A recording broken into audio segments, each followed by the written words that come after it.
আমরা পিআর সিস্টেমে নির্বাচন চাই, সংখ্যানুপাতিক হারে নির্বাচন চাই। বিএনপি কেন মানছে না? বিএনপি তো দাবি করেছে আমরা জাতীয় সরকার গঠন করব, এটা বিএনপির দাবি। আর জাতীয় সরকার গঠন করার জন্য সবচেয়ে ভালো পদ্ধতি পিআর সিস্টেম নির্বাচন।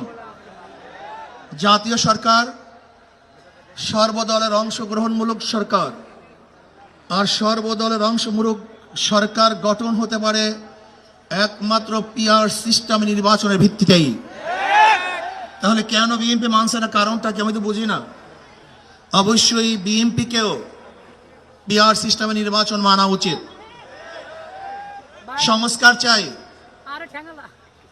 বিএনপি বলছে আমরা সরকার গঠন করে ক্ষমতায় গিয়ে সংস্কার করব। প্রথম প্রশ্ন হলো এই, আগামীতে বিএনপি ক্ষমতায় যাবেন, এই গ্যারান্টি আপনি কে দিয়েছে? আপনি কিভাবে ভেবেছেন যারা 91 থেকে 96 পর্যন্ত ফেল করার কারণে 96 ক্ষমতায় আসতে পারে নাই, আবার 2001 থেকে 2005 পর্যন্ত দেশ চালাবার কারণে 2008-এ তারা ক্ষমতায় আসতে পারে নাই। 2001-এ বিএনপি ইশতেহার ঘোষণা করেছিল, সেই ইশতেহারের মধ্যে 10%ও বিএনপি বাস্তবায়ন করতে পারে নাই। এমনকি 2001-এ বিএনপির ইশতেহারের 1 নম্বর শর্ত তারা পালন করতে পারে নাই। আমি বিশ্বাস করি আগামীতে ক্ষমতায় কে যাবে না না যাবে আমি জানি না, কিন্তু বাংলাদেশের জনগণ কোন দুর্নীতিবাজ, চাঁদাবাজ, দখলবাজ, খুনিদেরকে আর ক্ষমতায় নিবে না। বাংলাদেশের জনগণ রক্ত দিয়েছে, জীবন দিয়েছে বাংলাদেশে চাঁদাবাজি করার জন্য নয়, খুন করার জন্য নয়, দেশকে দখল করার জন্য নয়, দুর্নীতি করার জন্য মানুষ রক্ত দেয়, জীবন দেয় নাই। বাংলাদেশের মানুষ জীবন দিয়েছিল, মানুষ মুক্তি পাবে, শান্তি পাবে। আমার গরিব দুঃখী মেহনত মানুষ ক্ষুধার্ত থাকবে না। বাংলাদেশের একজন মানুষও খোলা আকাশের নিচে থাকবে না। বাংলাদেশের একজন গরিব বস্ত্রহীন থাকবে না। আমার বাংলাদেশের কোন মানুষ গুম হবে না, খুন হবে না। বাংলাদেশের কোন ব্যবসায়ীকে চাঁদা দিতে হবে না।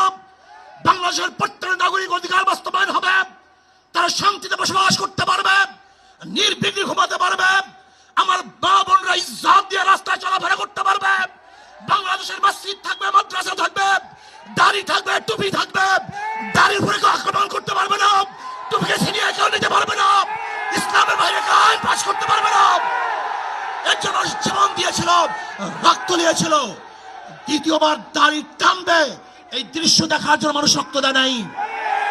মৌলবাদীর বিরুদ্ধে আঙ্গুল তুলবে, মোল্লা বলে গালি দিবে, আজকে টুপি দাড়িওয়ালাদের ক্ষমতায় যেতে দেবে না, এই স্লোগান শোনার জন্য মানুষ রক্ত দেয় নাই। এই দৃশ্য দেখার জন্য বুকের তাজা রক্ত জমিনে ঢেলে দিয়ে মানুষ শাহাদাত বরণ করে নাই, বরং বাংলাদেশের মানুষ শাহাদাত বরণ করেছিল এই জাতিকে মুক্তি দেওয়ার জন্য, কোরআন ও সুন্নাহর আইন বাস্তবায়ন করার জন্য। বাংলাদেশের মানুষ ওই ভারতের গোলামি করার জন্য রক্ত দেয় নাই। বাংলাদেশের মানুষ ভারত আমাদের দেশে কর্তৃত্ব নেতৃত্ব করবে, আমেরিকা আমাদের দেশে কর্তৃত্ব নেতৃত্ব করবে, এর জন্য বাংলাদেশের মানুষ জীবন দেয় না, রক্ত দেয় নাই। বাংলাদেশের মানুষ সাধন, তারা নিজেরা আইন প্রণয়ন করবে, নিজেরা সংসদ পরিচালিত করবে, তারা নিজেদের পায়ে দাঁড়াবে। বাংলাদেশের মানুষ জীবন দিতে পারে, কিন্তু কার গোলামি করতে পারে না। তারা ভাইয়েরা আমার, আমি বিশ্বাস করি আজকে মঞ্চে যারা আছেন, যদি আমরা মুনাফিকি না করি, মঞ্চে যারা আছে যদি মুনাফিকি না করি, মুখের এবং কাজের কথা যদি একসাথে থাকেন, মুখের সাথে কাজের যদি মিল থাকেন, আমি এই লক্ষ জনতার সামনে কসম করে বলতে পারি আগামীতে ক্ষমতায় যাবে ইসলাম, ক্ষমতায় যাবে ইসলাম, কোনো সন্দেহ নাই।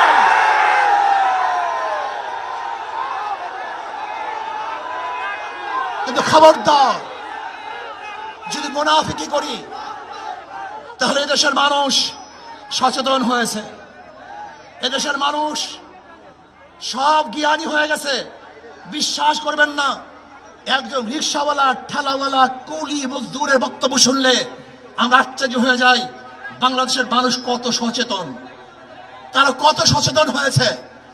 যদি আমরা মুনাফিকি না করি, যদি আমরা ঐক্যবদ্ধ থাকি, বাংলাদেশে একটা বাক্স ইসলামের নামে দিতে পারি। যেরকম আমেরিকা এবং ওই সারস ইসরায়েল ইরানের উপর আক্রমণকারী ভেবেছিল মুহূর্তের মধ্যে নিচ্ছিন্ন করে দিবে, কিন্তু আক্রমণ করার পরে দেখেছে ইরানের গুহার থেকে কোথার থেকে বোম মিসাইল চলে আসছে। আমেরিকা এবং ইসরায়েল যেরকম অনুভব করতে পারে নাই, বাংলাদেশের বুকে যদি একটা বাক্স দেওয়া হয়, বাংলাদেশের ঘরের থেকে এমন মিসাইল বের হবে, এমন বোমা বের হবে, গোটা বাংলাদেশ থেকে, গোটা দুনিয়া থেকে ইসলামের দুশ্মনকে ধ্বংস করে ফেলবে ইনশাআল্লাহ। ঐক্য হন, মুনাফিকি করবেন না, একসাথ হন, ঐক্যবদ্ধ হন। এইটা আমার মেসেজ থাকবে। যদি ঐক্যবদ্ধ ভাবে ক্ষমতার লোভকে সংবরণ করে আমি ক্ষমতায় যেতে চাই না, ইসলামকে ক্ষমতায় নিতে চাই। আমি ক্ষমতায় যাইতে চাই না, কোরআন ও সুন্নাহকে ক্ষমতায় নিতে চাই। যদি আদর্শ লালন করেন, এই নীতি আদর্শ যদি গ্রহণ করেন, ইনশাআল্লাহ নাসরুম মিনাল্লাহি ফাতহুন করিব ওয়াবাশশিরিস সাবিরিন। সেই দিন আসতেছে, আমি দেখতেছি, মনে হয় আমার চোখের সামনে আমি দেখতেছি। ওই সংসদের মধ্যে কলেমার কথা হবে, কোরআন ও সুন্নাহর কথা হবে, লা ইলাহা ইল্লাল্লাহ উচ্চারিত হবে। গোটা বাংলাদেশের মানুষ শান্তিতে বসবাস করতে পারবে। জুলুম থাকবে না, অত্যাচার থাকবে না, অবিচার থাকবে না। প্রত্যেকটা মানুষের প্রাপ্তি তাদের ঘরে ঘরে পৌঁছানো হবে। আজকে আমার মা বোনেরা মনে করছে ইসলাম ক্ষমতা আসলে আমাদের অবস্থাটা কি হবে। ইসলাম ক্ষমতা আসলে প্রত্যেকটা মা বোনের ন্যায্য অধিকারকে প্রতিষ্ঠিত করা হবে। ইসলাম ক্ষমতা আসলে আগামী 5-10 বছরের মধ্যে সমস্ত গরিবরা দরিদ্র সীমার উপরে চলে যাবে। ইসলাম ক্ষমতা আসলে 28 লক্ষ কোটি টাকা বিদেশে পাচার হবে না, দুর্নীতি থাকবে না, জুলুম থাকবে না, অত্যাচার থাকবে না, নির্বিচার কোনো মানুষ আর খুন হবে না, গুম হবে না। ইসলাম ক্ষমতা আসলে শ্রমিকদেরকে তাদের অধিকার আদায়ের জন্য রাস্তায় নামার কোনো প্রয়োজন হবে না।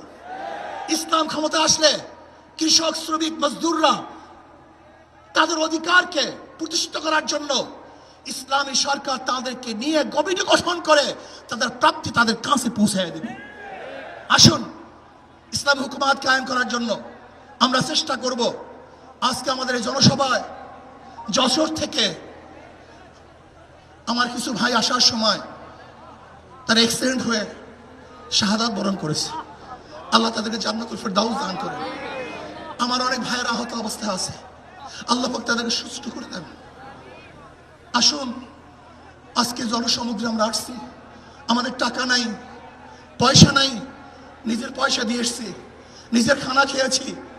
এই জাতিকে, এই দলকে, এই কাফেলাকে গোটা দুনিয়ার কোনো প্রশক্তি পরাজয় করতে পারবে না, থামিয়ে রাখতে পারবে না।